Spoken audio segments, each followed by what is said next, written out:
Ini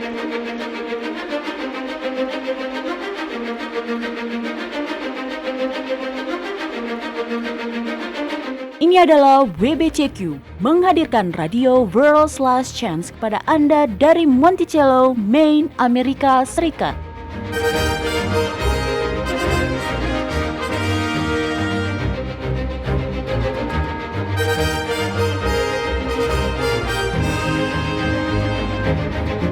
Kejahatan brutal, kerusuhan politik, ketidakstabilan keuangan, semuanya mengarah pada sebuah krisis yang akan datang.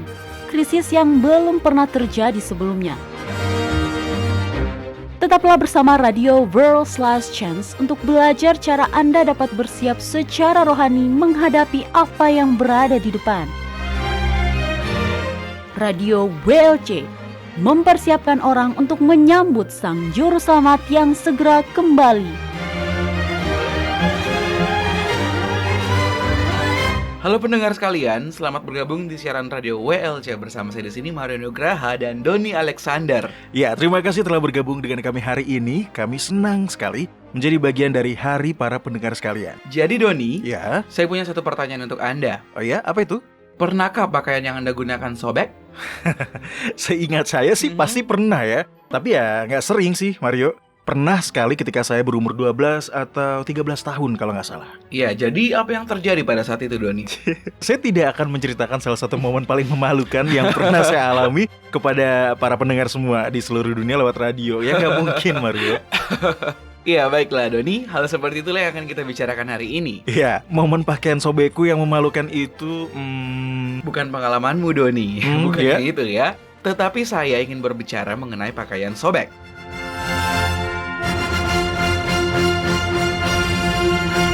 Sebelum kita mulai, saya ingin menjelaskan dengan singkat kepada para pendengar kita yang baru pertama kali bergabung bersama kita di sini ya. Jadi nanti para pendengar, kalian akan mendengar Doni dan saya menyebut kata Yah atau Yahwa.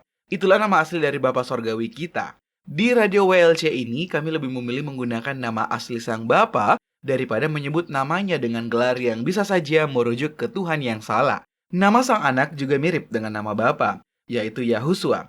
Jadi sekarang para pendengar tahu, ketika kami menggunakan Yah atau Yahwa, itu artinya kami sedang berbicara tentang Sang Bapa. Ketika kalian mendengarkan Yahusua, berarti kami membicarakan Sang Juru Selamat. Oke, kita kembali ke topik hari ini.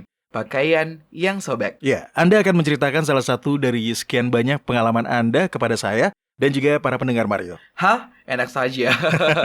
Tidak, tentu saja tidak. Ya. Saya ingin berbicara mengenai pakaian sobek yang lebih serius dari sekedar mendapati bagian bawah bajumu muncul di resleting celana atau berjalan keliling kantor dengan tisu toilet melengket di sepatumu. Ya, pesan untuk orang-orang Laodikia di dalam kitab Wahyu 3 yang berkata, kalian masing-masing berpikir, saya sudah kaya, harta yang saya kumpulkan sudah cukup, sehingga saya tidak akan mengalami kekurangan lagi. Tetapi kalian tidak menyadari bahwa secara rohani kalian sangat miskin, tanpa harapan, melarat, buta, dan telanjang. Pertolongan Yahwa dijelaskan di ayat selanjutnya di mana Yahusua mengatakan, maka aku menasihatkan engkau supaya engkau membeli daripadaku emas yang telah dimurnikan dalam api, agar engkau menjadi kaya, dan juga jubah putih, supaya engkau memakainya, agar jangan kelihatan ketelanjanganmu yang memalukan. Dan lagi minyak untuk melumas matamu, supaya engkau dapat melihat. Nah, Doni dan para pendengar, inilah yang akan kita bicarakan hari ini. Baik. Mengapa kita tidak sadar bahwa kita dalam keadaan telanjang? Apakah jubah putih yang dimaksudkan ini? Dan bagaimana kita bisa mendapatkannya? Ya, saya senang Anda mempertanyakan hal-hal seperti itu, Mario. Saya tidak pernah menganalogikannya sebagai pakaian sobek ya. Tapi Anda benar ya. Adalah sebuah masalah besar jika kita tidak memiliki jubah putih. Karena upah yang kita akan dapatkan jika kita memilikinya sangat luar biasa, sampai itu tidak dapat dijangkau oleh pikiran kita yang terbatas. Pertama di sini kita berbicara mengenai simbol. Jadi ketelanjangan yang disebutkan Yahusua di ayat tadi adalah sebuah ketelanjangan rohani. Kita telanjang secara rohani. Ya. Dan kita membutuhkan segalanya. Tapi perhatikan, dalam pesan untuk orang-orang Laodikia ini disebutkan bahwa meskipun kita membutuhkan segalanya, kita berpikir kita sudah cukup mampu dan tidak membutuhkan apapun. Kita mengira diri kita kaya dan harta benda kita bertambah sehingga kita tidak lagi membutuhkan apapun. Yesaya menjelaskan apa yang sangat kita sombongkan dan ternyata di mata Yahwa, semua itu masih sangat kurang. Baik, Mario coba bacakan untuk kita di kitab Yesaya 64 ayat ke-6. Iya, coba kita lihat. Kitab Yesaya 64 ayat 6 berbunyi demikian. Kami sekalian seperti seorang najis, dan segala kesalehan kami seperti kain kotor. Kami sekalian menjadi layu seperti daun, dan kami lenyap oleh kejahatan kami, seperti daun dilenyapkan oleh angin. Ya, disinilah dijelaskan definisi jubah sebagai simbol, yaitu kebenaran. Bagi Yesaya, kebenaran yang kita miliki seperti kain compang-camping yang kotor. Kata kain compang-camping yang kotor ini sebenarnya merujuk kepada kain kotor karena menstruasi. Nah, itulah hal yang paling kotor yang Yesaya bisa pikirkan untuk menggambarkan kebenaran yang kita miliki. Bahkan hingga kita mendapatkan kitab Wahyu, kita tidak punya apa-apa lagi untuk menutupi tubuh kita. Kita telanjang. Maka pastinya memperoleh jubah putih itu akan sangat penting. Karena... Tunggu dulu sebentar. Oke, ya. Sebelum Anda lanjut, saya ingin mendefinisikan kebenaran yang kita bicarakan di sini. Oh ya? Secara umum, Kamus Modern menjelaskan kebenaran sebagai kualitas benar secara moral dan dapat dibenarkan. Oke. Nah, Doni kan sudah tahu kalau saya sangat senang dengan kata-kata. Saya suka sekali dengan kamus tua berumur 200-an tahun ini. Di sini dipaparkan definisi yang lebih jelas mengenai maksud kata tertentu pada saat Alkitab diterjemahkan ke dalam bahasa Indonesia. Dan di sini dijelaskan kebenaran sebagai kemurnian hati dan keteguhan hidup. Keteguhan adalah perilaku dan pemikiran yang benar secara moral. Kebenaran adalah kemurnian hati dan hidup dalam hukum ilahi. Itulah kebenaran. Ya, terima kasih Mario. Penjelasan tadi adalah definisi yang bagus. Tentu saja, Doni, ya. Lebih jelas daripada yang ada di kamus modern saat ini. Ya, saya senang Anda menjelaskannya. Kita perlu tahu ini karena pada akhirnya, ketika orang-orang membuat keputusan, mereka akan selamanya berada dalam kebenaran. Atau mereka akan selamanya kotor dan tersesat. Ketika semua orang sudah membuat keputusan, apakah untuk menjadi setia pada Yahwa atau tetap dalam pemberontakan bersama setan, maka pada saat itu Yahusua akan menyatakan semuanya berakhir. Disebutkan di dalam kitab Wahyu 22 ayat 11. Oke, tunggu. Saya akan bacakan, Doni. Di sini dikatakan, barang siapa yang berbuat jahat, biarlah ia terus berbuat jahat. Barang siapa yang cemar, biarlah ia terus cemar. Dan barang siapa yang benar, biarlah ia terus berbuat kebenaran. Barang siapa yang kudus, biarlah ia terus menguduskan dirinya. Ya, ini serius. Waktu itu akan datang sebentar lagi, dan pada saat itu semuanya akan berakhir. Setiap orang akan memutuskan bersama Yahwa atau melawan Yahwa. Dan tidak akan ada perubahan setelah itu. Tidak ada pengulangan. Kapan itu akan terjadi? Di masa depan. Barang siapa yang berbuat jahat, biarlah dia terus berbuat jahat. Barang siapa yang cemar, biarlah dia terus cemar. Benar, jika dosa Anda belum diampuni karena tidak dinyatakan dan tidak diakui, maka Anda akan memilih bersama setan. Tidak peduli berapa banyak waktu yang mungkin masih akan diberikan Yahwa. Namun Anda akan tetap berada di sisi setan. Dan dia yang benar atau memiliki kemurnian dalam hati dan hidupnya akan tetap dalam kebenaran. Iya, jika berserah diri pada kehendak Yahwa, Anda jadikan sebagai kebiasaan. Jika Anda pernah mencapai kekudusan dan mencoba membawa hidup Anda selaras dengan kehendak ilahi, maka tidak ada lagi yang diperlukan. Anda mungkin tidak sempurna. Mungkin tetap masih ada hal-hal yang belum Anda sadari. Tetapi jika di dalam hati, Anda selalu menyesuaikan diri dengan kehendak Yahwa yang sudah terungkap, maka Sang Bapa yang membaca hati akan melihat bahwa motivasi-motivasi tersebut adalah murni. Anda diterima, dilindungi oleh darah Yahusua. Anda akan tetap satu dengan Yahwa dalam kekekalan. Tidak ada hal-hal di masa depan yang akan membuat Anda berkhianat padanya. Saya senang Anda membatasinya, Doni. Saya agak tidak paham karena itu bukan kebenaran kita, melainkan kebenaran Yahusua. Ya, benar. Yahusua adalah domba Yahwa yang menanggung segala dosa di dunia. Darah dari pengorbanan domba adalah simbol darah Yahusua. Darahnya lah yang melindungi kita yang percaya, yang bertobat dan beriman kepadanya. Kebenarannya melindungi kejatuhan kita dan kita bersama Yahwa tanpa dosa. Ya, kebenaran dengan iman adalah satu-satunya kebenaran. Dalam kitab Roma 3 ayat 10 mengatakan kepada kita, tidak ada yang benar. Seorang pun tidak. Sebagai orang yang berdosa, kita tidak mungkin membuat diri kita menjadi benar. Satu-satunya hal yang kita bisa lakukan adalah meminta dan dengan iman menerima kebenaran Yahusua. Jadi bagaimana ini bisa terjadi, Doni? Anda tahu, kita membicarakan semua istilah-istilah ini. Tetapi bisakah Anda menjelaskan lebih banyak lagi? Bagaimana kita bisa menjadi orang yang benar atau memiliki kemurnian dalam hati dan pikiran? Hanya dengan iman? Karena adalah sangat mudah untuk masuk ke dalam praktek selamat karena perbuatan. Bahkan kadang tanpa kita sadari. Tetapi saya tahu keselamatan itu bukan karena perbuatan kita. Betul. Dan ketika kebenaran dengan iman sepenuhnya diterima dan dipahami, maka itu berarti hidup tanpa dosa. Ketika darah Yahusua diterima dengan iman, Anda disalib bersamanya dengan iman. Kemudian ketika Yahusua dibangkitkan kembali, Anda akan dibangkitkan kembali ke hidup yang baru padanya. Nah, ini dilakukan dengan iman pada kebenarannya. Ini lebih dari sekedar pemahaman intelektual atau pikiran. Ini adalah pengalaman. Saya suka itu. Itu mengingatkan saya dengan kitab Galatia 2 yang mengatakan, "Namun aku hidup, tetapi bukan lagi aku sendiri yang hidup, melainkan Yahusua yang hidup di dalam aku. Dan hidupku yang kuhidupi sekarang di dalam daging adalah hidup oleh iman dalam anak Yahua yang telah mengasihi aku dan menyerahkan dirinya untuk aku." Ya, kita semua berdosa. Karena semua orang telah berbuat dosa dan telah kehilangan kemuliaan Yahwa. Karena ini tidak mungkin bagi seseorang menjadi benar hanya dengan tiba-tiba melaksanakan hukum Yahwa, sekalipun kita mampu. Ya, tapi jika kita bisa menjalankan hukum tersebut, tidakkah kita kemudian akan menjadi benar? Menjalankan hukum tersebut tidak menebus dosa masa lalu, Mario. Oke. Ya, juga tidak mengubah kehendak alami pikiran. Kita akui saja, kita semua mempunyai pikiran yang disesatkan oleh godaan-godaan. Ya. Kita semua mewarisi dan terbiasa untuk cenderung berbuat dosa.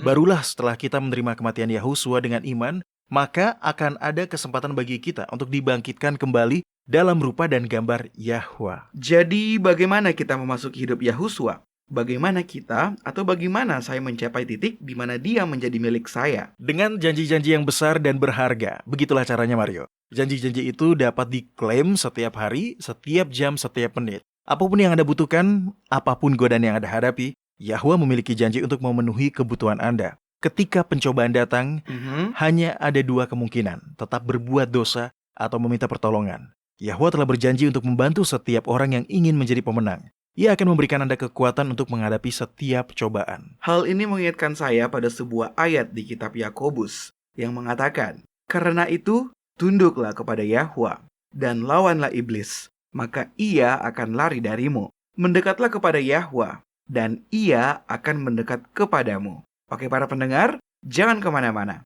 Setelah ini, kita akan membahas bagaimana kita bisa memperoleh kebenaran Yahusua.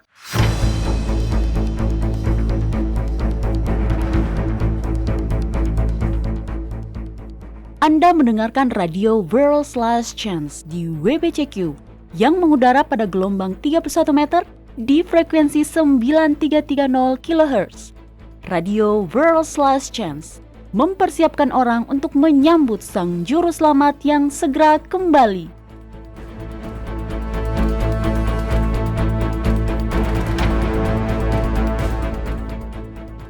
Sebuah pengajaran yang populer di dalam kekristenan mengajarkan bahwa hukum ilahi telah dipaku di kayu salib bersama Yahusua.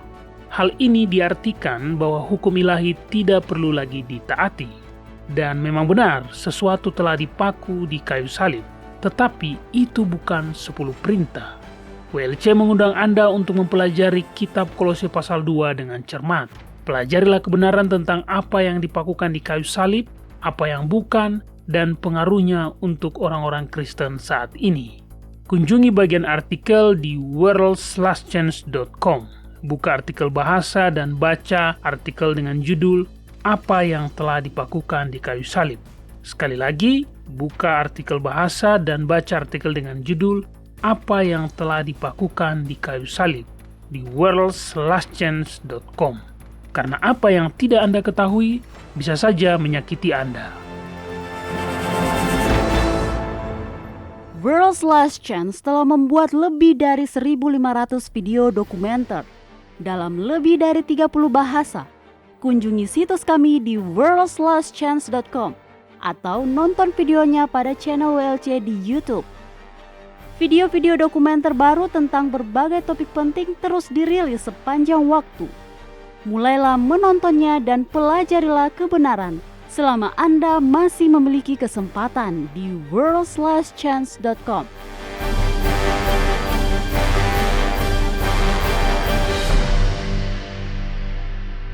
Oke para pendengar, kami kembali. Doni, Ya? Anda punya 3 anak kan? Dan sekarang tinggal 1 yang masih tinggal di rumah. Iya, Mario. Oke, saya punya 2 anak. Dan sebagai orang tua, tahu kan? Kita memberitahu mereka untuk melakukan yang terbaik yang mereka bisa. Kita tidak menghukum anak-anak yang membuat pengakuan yang jujur atas sebuah kesalahan atau kecelakaan. Istri saya memiliki sebuah vas bunga yang begitu bagus. Pemberian neneknya. Vas itu sangat berarti baginya. Jadi pada saat dia ulang tahun, kami membelikan bunga-bunga dan putri saya memasukkannya dalam vas tersebut. Oke, tapi kenapa saya merasa ini tidak berakhir bagus? Mungkin karena memang begitu ya. Ketika putri saya membawanya ke meja, dia menjatuhkan vas tersebut. Vas tersebut hancur berantakan di lantai dapur. Tidak bisa dilem kembali. Benar-benar hancur berkeping-keping. Wah, sayang sekali ya Mario. Apakah istri Anda sedih saat itu?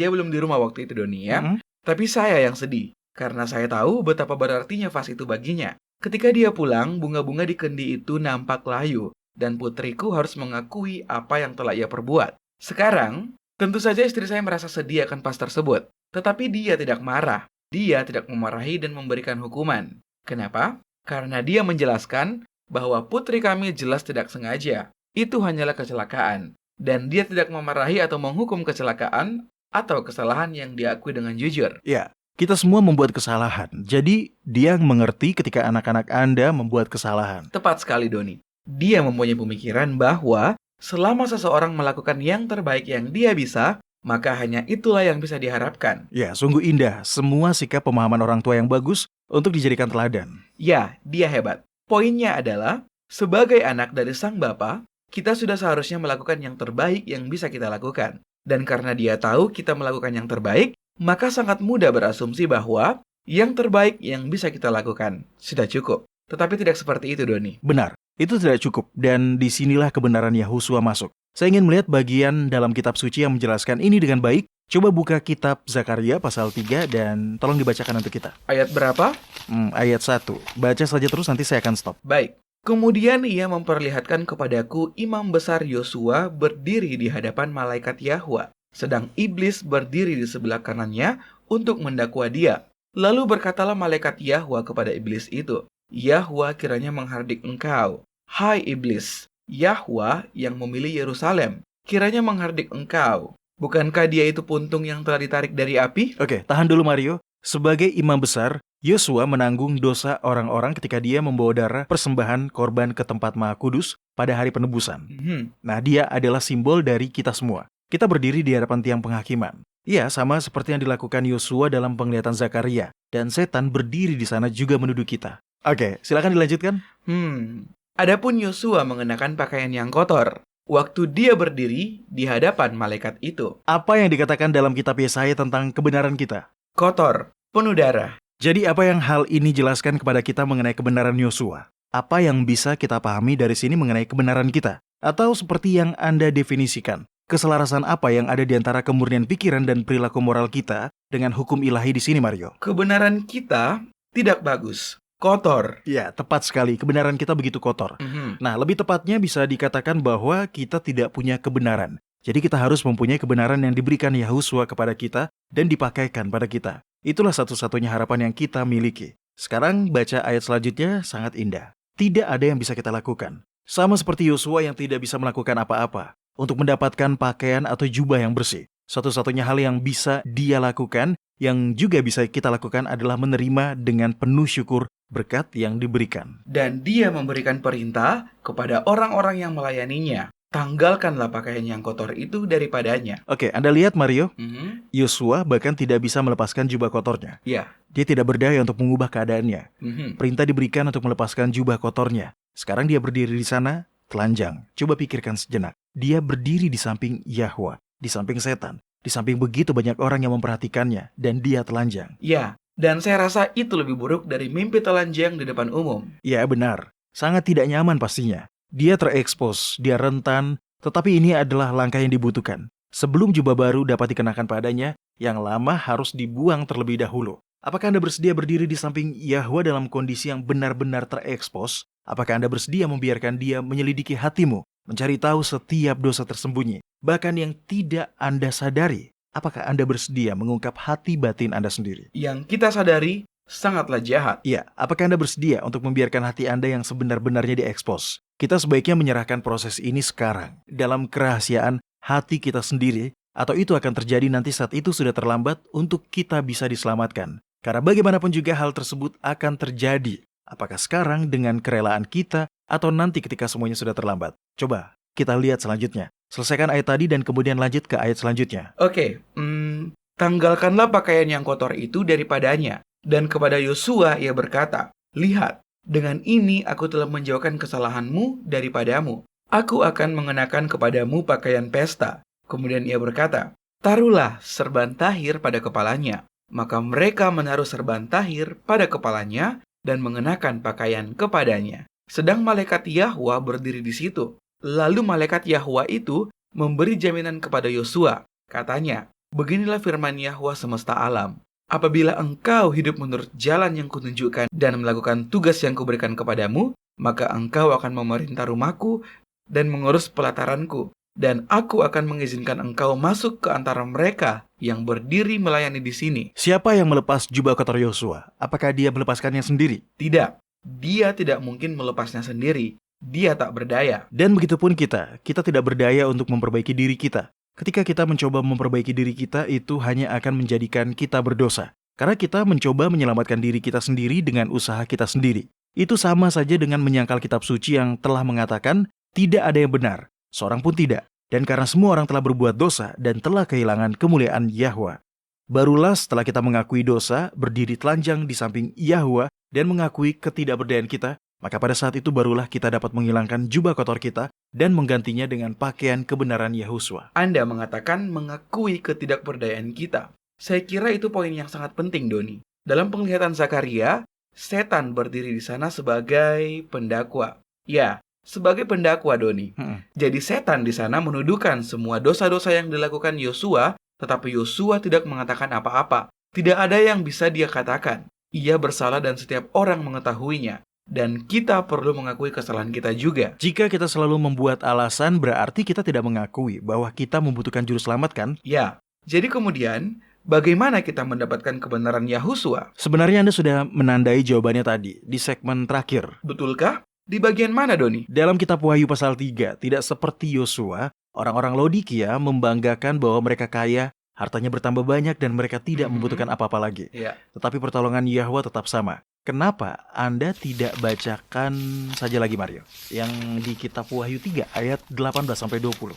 Oke, di sini dikatakan, maka aku menasihatkan engkau, supaya engkau membeli daripadaku emas yang telah dimurnikan dalam api, agar engkau menjadi kaya, dan juga pakaian putih, supaya engkau memakainya, agar jangan kelihatan ketelanjanganmu yang memalukan. Dan lagi, minyak untuk melumas matamu, supaya engkau dapat melihat. Barang siapa kukasihi, ia kutegur dan kuhajar. Sebab itu, relakanlah hatimu dan bertobatlah. Lihat, aku berdiri di muka pintu dan mengetuk.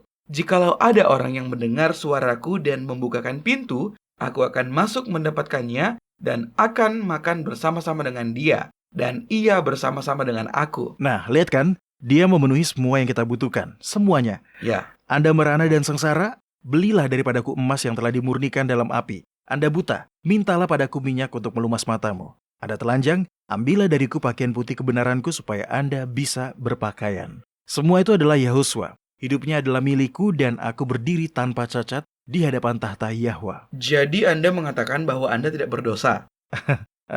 Kenapa? Ya begitulah. Tidakkah Anda memperhatikan kesempurnaanku?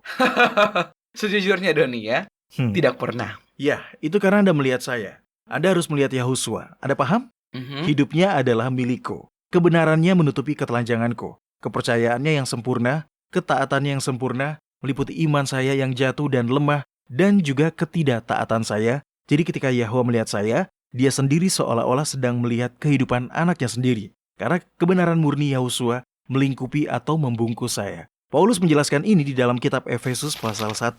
Maukah Anda membacakan ayat 7-10, Mario?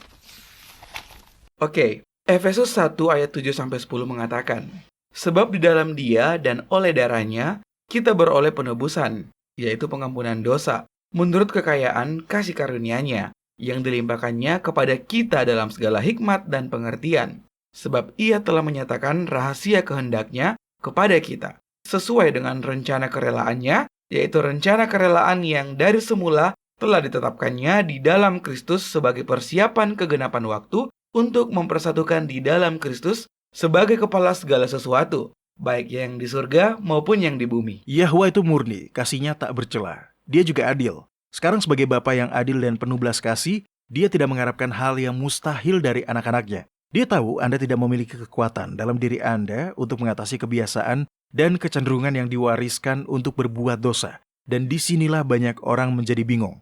Ketika mereka pertama kali menjadi Kristen, mereka menerima dengan iman. Yahwa memaafkan kesalahan masa lalunya. Tapi mereka gagal memperoleh kemenangan setiap harinya. Karena mereka memulai hidup seolah-olah kemenangan tergantung pada diri mereka. Dan jelas tidak, siapapun yang mengandalkan kekuatan dirinya sendiri pasti akan gagal. Selalu seperti itu. Jadi, bagaimana Anda memasuki hidupnya dan kebenarannya, Doni? Anda yang meminta. Mintalah, percaya, dan ambil. Dalam kitab Filipi pasal 4 menyebutkan, segala perkara dapat kutanggung di dalam Yahusua yang memberi kekuatan kepadaku. Yahusua memiliki kehidupan yang sempurna, walaupun dia masih menanggung sifat Adam setelah berdosa.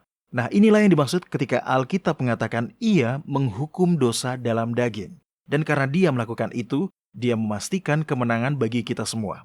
Yang harus kita lakukan adalah dengan iman mengklaim kemenangannya atas nama kita. Anda ingat doa Yahusua di dalam kitab Yohanes pasal 17, Mario? Oh, yang agar kita semua dapat menjadi satu, dia berdoa supaya mereka semua menjadi satu, sama seperti Engkau, ya Bapa, di dalam aku dan aku di dalam Engkau, agar mereka juga di dalam kita. Ya, ketika Anda menjadi satu dengan Yahusua, Anda tidak akan berbuat dosa. Kehendaknya juga kehendak Anda, pilihannya juga pilihan Anda. Sama seperti dia hidup untuk melakukan kehendak Bapanya, demikian juga Anda, karena Anda akan menjadi satu dengannya. Sekarang Anda sudah tidak akan menyadari dosa lagi. Kita tentu masih memiliki sifat alami kita yang telah jatuh dalam dosa. Tapi ketika kita sudah menjadi satu dengan Yahusua, kebenarannya menutupi ketelanjangan kita dan kita diterima di dalam kasih.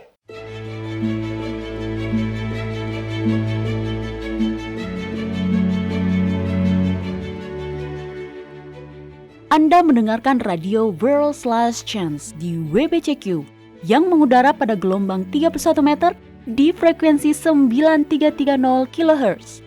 Radio World's Last Chance mempersiapkan orang untuk menyambut Sang Juru Selamat yang segera kembali.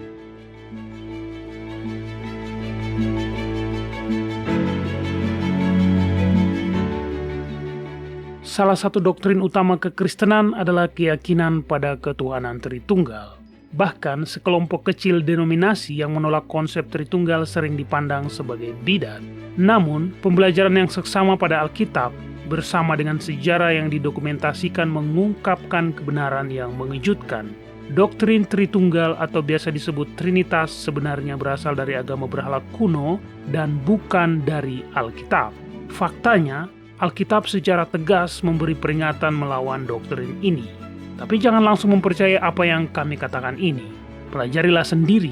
Untuk mempelajari dengan cermat asal-usul sejarah dari doktrin ini, kunjungilah web kami di worldslastchance.com. Carilah artikel dengan judul Apakah Trinitas itu Alkitabiah? Sekali lagi, baca artikel dengan judul Apakah Trinitas itu Alkitabiah di worldslastchance.com.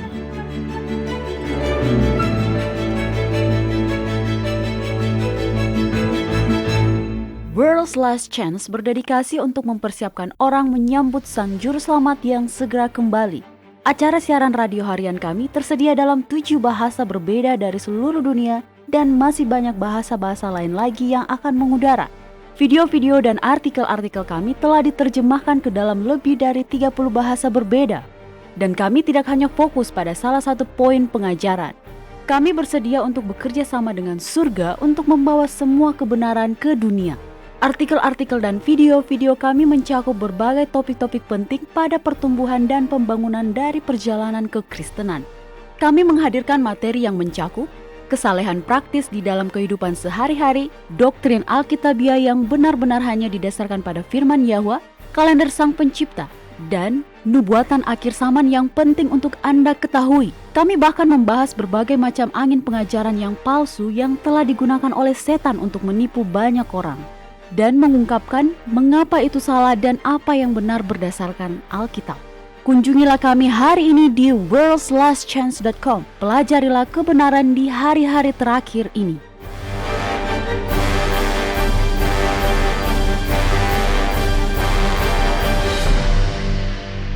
Oke, sekarang kita masuk ke dalam segmen surat masuk harian kita. Tapi ada satu masalah nih pada segmen kali ini, Doni. Oh iya, Mario, apa itu? Saya kesulitan mengucapkan nama tempatnya.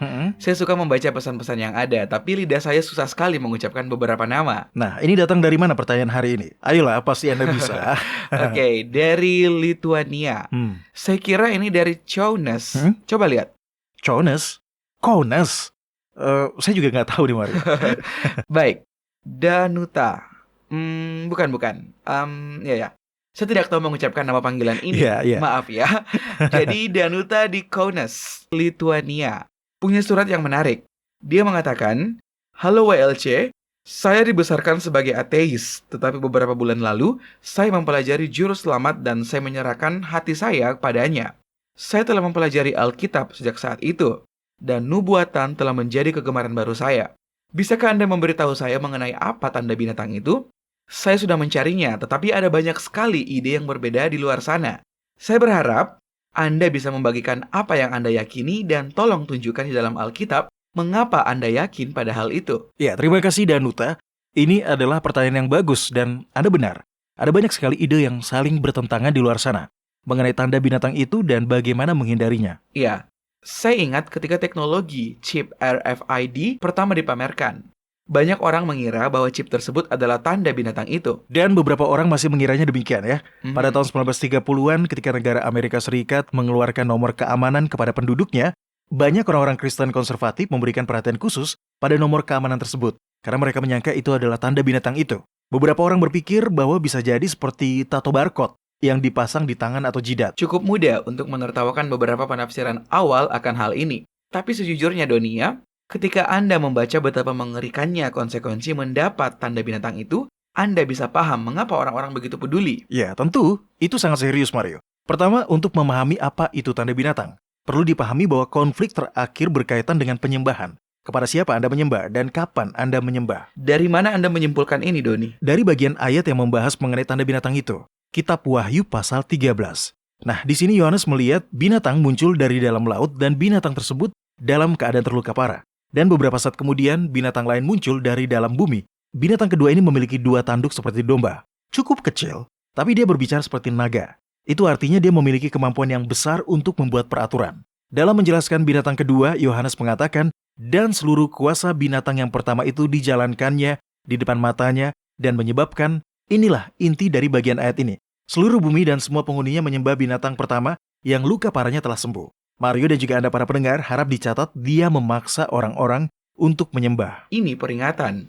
Yahwa tidak pernah memaksa dan setan pun tidak akan menegakkan penyembahan yang sejati. Poin yang bagus. Kemudian Yohanes melanjutkannya dengan mengatakan bahwa dia, binatang yang keluar dari dalam bumi itu, membuat tanda-tanda yang besar dan membuat mujizat dan menipu setiap orang di bumi dengan tanda-tanda ajaib itu. Ia juga memerintahkan kepada orang-orang bahwa mereka harus membuat patung binatang yang pertama. Sekarang baca ayat selanjutnya untuk melihat apa yang dia lakukan ketika patung binatang itu terbentuk. Dalam ayat 15 dikatakan, dan kepadanya diberikan kuasa untuk memberikan nyawa kepada patung binatang itu. Sehingga patung binatang itu berbicara juga dan bertindak begitu rupa. Sehingga semua orang yang tidak menyembah patung binatang itu dibunuh. Catat lagi, penekanan untuk memaksa menyembah. Sekarang kita tahu bahwa apapun jenis penyembahan ini, pasti ini adalah penyembahan yang salah. Seperti yang Anda katakan tadi, Yahwa tidak pernah memaksakan kehendak, dan setan pun tidak akan menegakkan penyembahan yang sejati. Benar. Hal menarik lainnya dalam ayat ini adalah bahwa dia dapat membuat patung binatang itu berbicara dan juga menyebabkan... Biar saya tebak, Doni. Itu pasti pemaksaan itu. Ya, jadi binatang kedua ini mempunyai kekuatan untuk mengatur dan memaksakan penyembahan. Ya, penyembahan pada patung binatang itu tentunya. Mario, sekarang baca 2 ayat selanjutnya. Apa yang terjadi? Dan dia menyebabkan semuanya, kecil atau besar, kaya atau miskin, merdeka atau hamba, diberi tanda pada tangan kanannya atau pada dahinya, dan tidak seorang pun yang dapat membeli atau menjual selain daripada mereka yang memakai tanda itu, yaitu nama binatang itu atau bilangan namanya. Inilah konteks di dalam kitab suci yang menunjukkan tanda binatang itu. Semuanya tentang penyembahan. Spesifiknya, pemaksaan untuk melakukan penyembahan yang salah. Pada akhirnya akan sama seperti rasa sakit yang mematikan, tetapi sebelum mencapai titik itu, kekuatan jahat akan mencoba untuk memaksa hati nurani setiap orang dengan membuat aturan pelarangan untuk membeli atau menjual jika tidak patuh. Ya, tapi tunggu dulu Doni. Ya. Bagaimana mungkin seseorang tidak bisa membeli sesuatu? Ya. Apakah maksud Anda kita semua akan hidup di masyarakat tanpa uang tunai? Saya pikir ini sulit dilakukan. Beberapa orang mencurigai kartu debit dan barang-barang lain yang membuat uang tunai menjadi berlebihan. Tetapi masyarakat tanpa uang tunai tidak dibutuhkan untuk menciptakan hukum larangan menjual dan membeli. Saya tidak yakin apakah dunia tanpa uang cash itu bisa terjadi ya. Tentu saja negara-negara dunia yang maju bisa menerapkan kehidupan tanpa uang tunai dalam masyarakat mereka. Tetapi banyak negara di dunia ketiga atau negara-negara berkembang yang belum memiliki fasilitas untuk memasuki transisi seperti itu. Tetapi terlepas dari itu semua, hukum larangan membeli dan menjual sudah ada. Tidak diperlukan sebuah masyarakat tanpa uang tunai untuk mewujudkan hal ini. Oh ya? Bisakah Anda memberikan contoh, Doni? Baik, PBB telah mengumumkan sanksi ekonomi terhadap Korea Utara. Dan berapa tahun Amerika Serikat memberlakukan sanksi ekonomi terhadap Kuba? Saya kurang tahu, Doni. Lebih dari 60 tahun?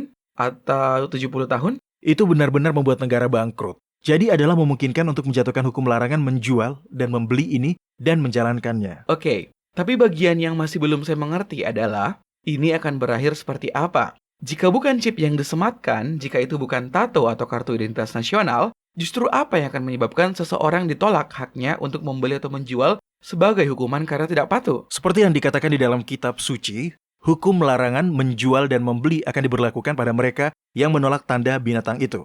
Sekarang, seperti yang sudah kita katakan bahwa kita seharusnya selalu memahami sesuatu berdasarkan konteksnya dan ayat 15 memberikan kita konteksnya. Penyembahan atau peribadatan. Sekarang dunia bersatu menggunakan kalender matahari paus, yaitu kalender Gregorian yang di Indonesia kita kenal dengan nama kalender Masehi. Bahkan nama kalender ini diambil dari nama paus sendiri yang pertama kali menggunakannya, Paus Gregory XIII. Orang-orang menggunakan kalender ini untuk mengatur waktu bekerja dan beribadah. Itu benar. Kalender bukanlah sesuatu yang saya pikirkan, tapi ternyata itu. Namun, seluruh hidup kita diatur oleh kalender tersebut. Orang Yahudi pergi ke sinagog pada hari Sabtu. Orang Kristen pergi ke gereja pada hari Minggu atau Sabtu, tergantung denominasi mereka. Muslim pergi ke masjid untuk sholat pada hari Jumat. Ya, sungguh ironis bahwa semua agama di dunia disatukan oleh metode pencatatan waktu yang dibuat oleh seorang paus.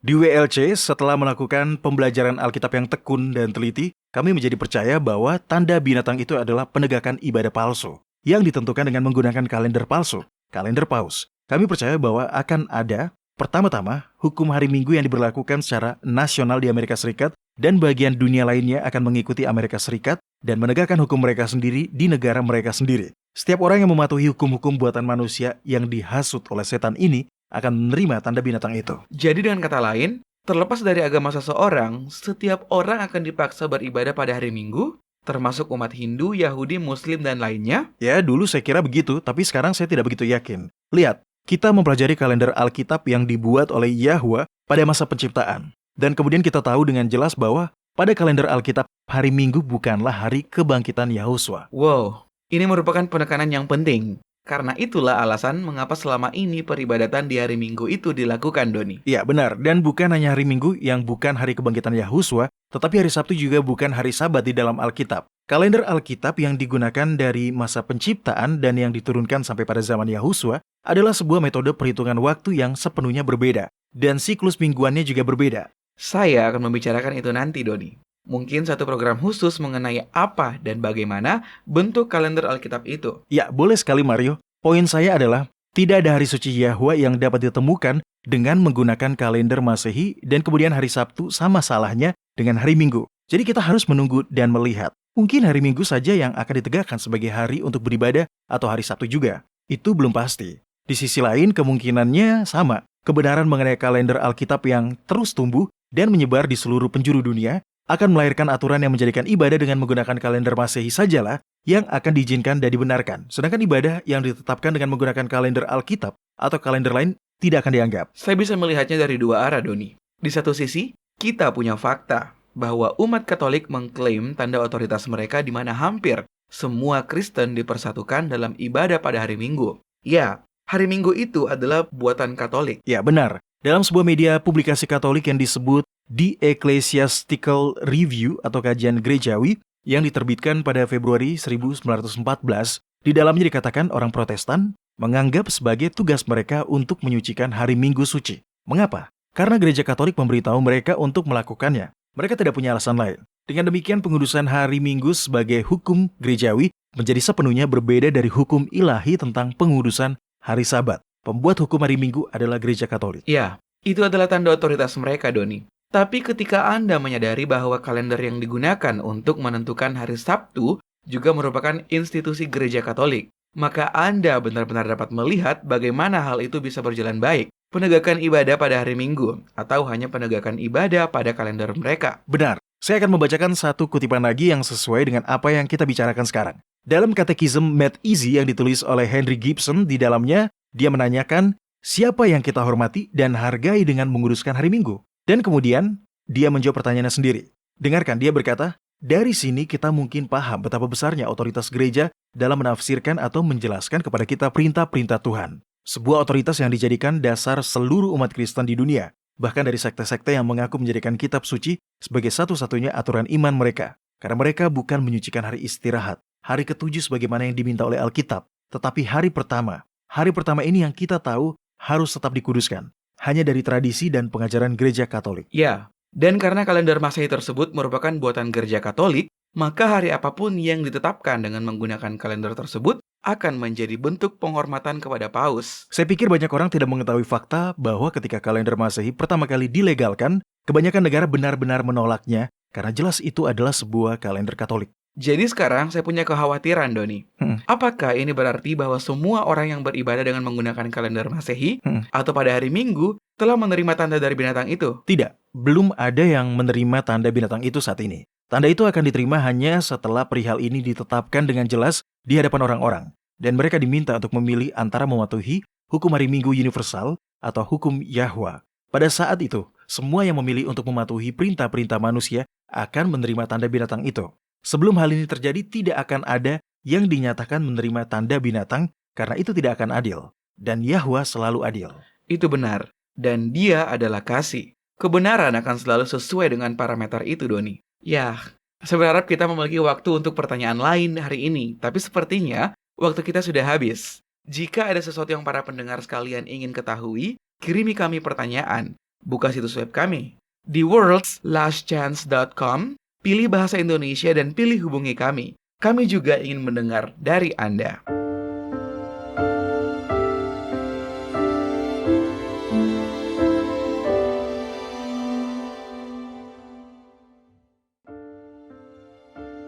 Anda menyukai apa yang Anda dengar? Kunjungi situs kami di worldslastchance.com untuk mendengarkan episode-episode lain dari program radio kami. Radio World's Last Chance mempersiapkan orang untuk menyambut Sang Juru Selamat yang segera kembali.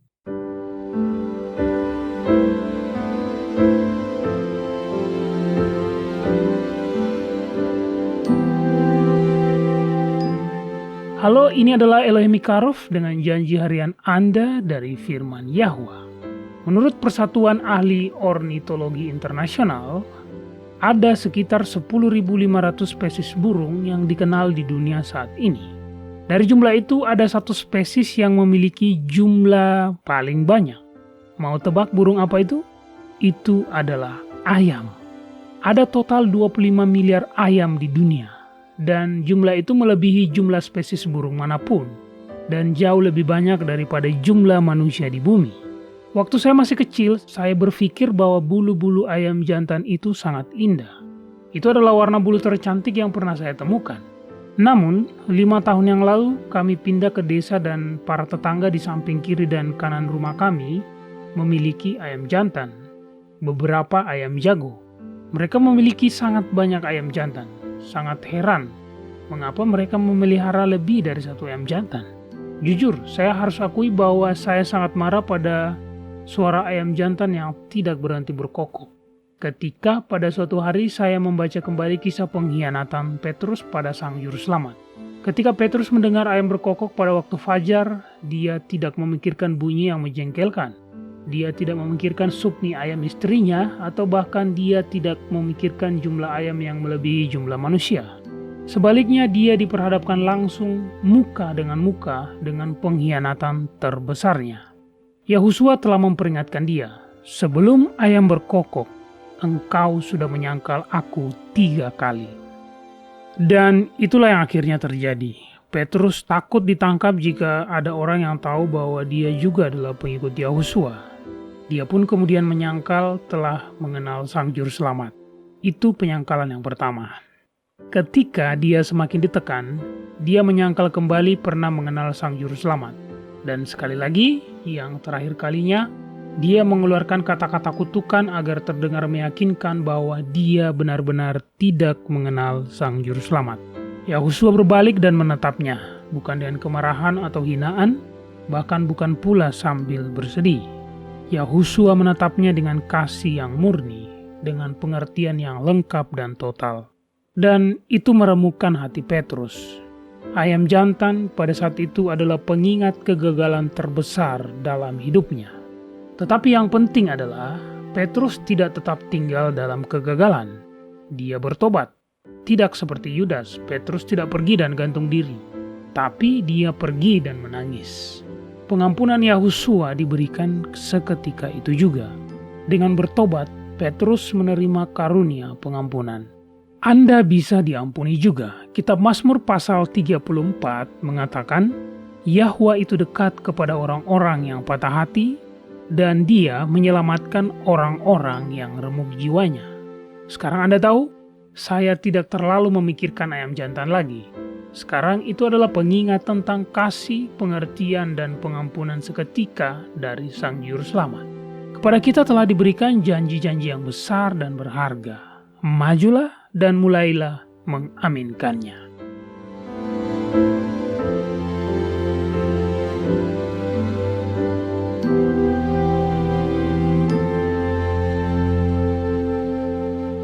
Banyak orang dewasa berharap mereka memiliki kesempatan untuk belajar agama selagi berada di universitas. Jika Anda berada di posisi yang sama, saat ini belum terlambat. Di worldslastchance.com, kami memiliki ratusan artikel dan video tentang berbagai topik agama dan rohani yang terus ditambahkan setiap saat. Ada artikel yang memberikan nasihat tentang bagaimana menikmati kehidupan Kristen yang berkemenangan. Artikel-artikel lain menyelidiki secara mendalam bagian-bagian Alkitab yang salah dimengerti dan menjelaskan apa arti bagian itu dalam bahasa Ibrani yang asli. Kami juga menyajikan banyak artikel dan video tentang nubuatan. Paulus memberitahu Timotius, segala tulisan yang diilhamkan Yahwa memang bermanfaat untuk mengajar, untuk menyatakan kesalahan, untuk memperbaiki kelakuan, dan untuk mendidik orang dalam kebenaran. Dengan demikian, tiap-tiap manusia kepunyaan Yahwa menjadi sempurna dan diperlengkapi sepenuhnya untuk setiap perbuatan baik. Jika Anda membaca dengan seksama materi di situs kami, Anda akan memiliki landasan yang menyeluruh bukan hanya pada kebenaran doktrinal, tetapi Anda juga akan mempelajari rahasia-rahasia cara berdoa yang efektif dan cara belajar Alkitab sehingga Anda dapat menemukan kebenaran untuk diri Anda sendiri. Kunjungi situs web kami di worldslastchance.com. Tidak ada kata terlambat untuk memulai. worldslastchance.com mempersiapkan orang untuk menyambut Sang Juru Selamat yang segera kembali.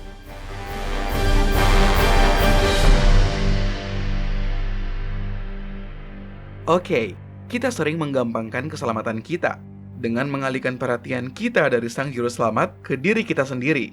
Bahkan ketika kita benar-benar ingin menghormati Yahwa dan melakukan apa yang benar, sangat mudah untuk mulai memusatkan perhatian pada apa yang sedang kita lakukan atau tidak kita lakukan. Apa yang kita makan atau apa yang tidak kita makan. Apa yang kita tonton atau apa yang tidak kita tonton. Oh ya? Daftar pekerjaan ilahi? Betul. Dan mewakili diri saya sendiri, terkadang daftar tidak boleh itu lebih panjang dari daftar yang harus dilakukan. Ada rasa tertentu seperti rasa superioritas moral ketika kita menjauhkan diri dari melakukan apa yang kita benar-benar ingin lakukan. Seorang penulis Kristen bernama Ken Hughes mengutarakan, rasa kebenaran dapat dengan mudah disalahartikan menjadi sebuah perasaan pembenaran dan penilaian diri yang berlebihan. Saya tidak suka mengatakan hal ini, Doni. Tapi, ya, saya kira saya seperti itu. Ya, saya mengerti itu adalah tanda salah satu cara setan yang paling halus untuk menutup mata kita sehingga kita tidak mengarahkan pandangan kita pada Sang Juru Selamat. Dan jika kita tidak melihat Sang Juru Selamat, kita tidak melihat Sang Bapa. dan kemudian setan mendapatkan kita sebagai pengikutnya. Jika dengan melihat kita menjadi berubah, maka penting bagi kita untuk terus mengawasi Sang Juru Selamat dan wahyu Yahwa. Karena jika tidak, jika kita hanya melihat diri kita sendiri, kita hanya akan menjadi lebih seperti diri kita sendiri. Seperti Charles Spurgeon, pengkhotbah besar Inggris di abad 19 yang pernah mengatakan, musuh besar jiwa manusia adalah kebenaran diri, yang menyebabkan manusia mencari penyelamatan untuk dirinya sendiri. Benar. Jadi kita perlu memperhatikan Sang Juru Selamat dalam kebenarannya. Itulah satu-satunya jalan agar kita bisa berhasil. Tolong katakan sekali lagi, Mario. Kita perlu memperhatikan Sang Juru Selamat dalam kebenarannya. Itulah satu-satunya jalan agar kita bisa berhasil. Ya, dan ini mungkin adalah hal paling penting yang kita sampaikan dalam program kali ini. Bukanlah kebenaran kita, karena kita tidak memiliki kebenaran, melainkan hanya kebenarannya yang dapat membuat kita berhasil. Lihat, iblis mempunyai godaan yang dirancang sendiri untuk setiap pikiran. Bukan hanya dari warisan kecenderungan melakukan dosa, tetapi juga kebiasaan untuk melakukan dosa yang terus tumbuh seiring waktu setiap kita mendapat godaan. Warisan dan kebiasaan melakukan dosa telah dibuat sedemikian rupa pada setiap diri kita dengan cara pandang yang unik dan kelemahan yang spesifik. Setan telah mempelajari umat manusia, dan dia tidak hanya mempelajari ras manusia, tetapi setiap individu. Dia tahu apa kelemahan saya, ia tahu apa kelemahan Anda. Dan menjelang kesudahan zaman adalah rencana setan untuk menghadapkan kita dengan godaan-godaan yang sangat memikat. Akan berbeda bagi setiap orang, tetapi sangat nyata. Satu-satunya cara kita dapat melaluinya yaitu dengan tetap fokus pada Yahuswa. Minta dan terimalah kebenarannya dengan iman untuk menggantikan pakaian kita yang kotor. Oke, ibu saya adalah seorang Kristen yang taat. Salah satu bagian favoritnya di Alkitab adalah kitab Wahyu.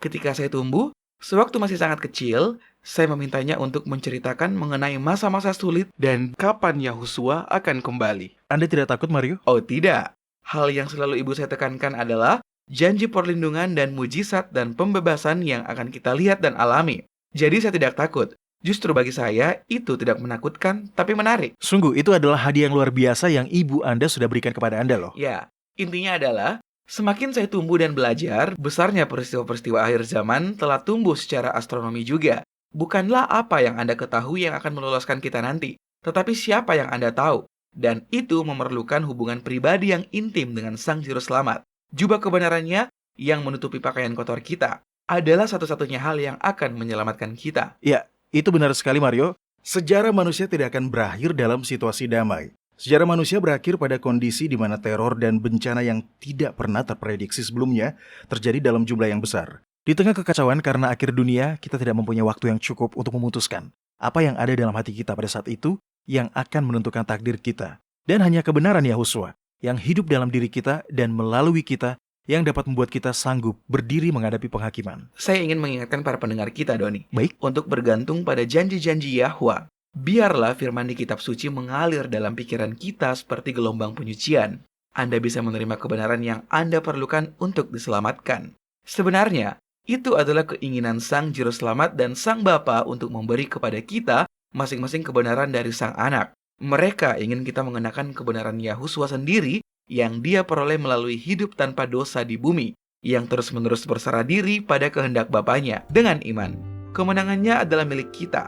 Kehidupan Sang Juru Selamat yang tanpa dosa, yang diperoleh dari penyerahan diri sepenuhnya pada kehendak Yahwa, bisa menjadi milik kita melalui iman. Ini bukan hal yang bisa kita dapatkan sendiri. Ya, dan itu mustahil, Doni. Itu adalah anugerah. Yahwa akan membersihkan dan mengembalikan semua yang percaya padanya dengan iman. Percaya bahwa Dia akan menerima mereka karena janjinya seperti itu. Jika kita melakukan itu, Dia akan berkata pada kita seperti Dia katakan pada Yosua dalam kitab Zakaria 3, di mana Dia berkata, "Lihat, dengan ini aku telah menjauhkan kesalahanmu daripadamu. Aku akan mengenakan kepadamu pakaian pesta." Dan ini hanya bisa dilakukan oleh kuasa dan roh Yahwa. Pasal selanjutnya mengatakan, bukan dengan keperkasaan dan bukan dengan kekuatan, melainkan dengan rohku, firman Yahwa semesta alam. Penyelamatan dengan iman adalah hadiah gratis. Buatlah pilihan, terimalah itu pada hari ini. Sama seperti yang disampaikan oleh Elohim Ikarov setiap hari. Kepada kita telah diberikan janji-janji yang besar dan berharga. Jadi sekarang kita hanya perlu untuk mengambilnya. Nah, kami berharap para pendengar bisa bergabung lagi dengan kami besok. Sampai jumpa dan ingatlah, Yahwa mengasihi Anda Dan Dia aman untuk dipercaya.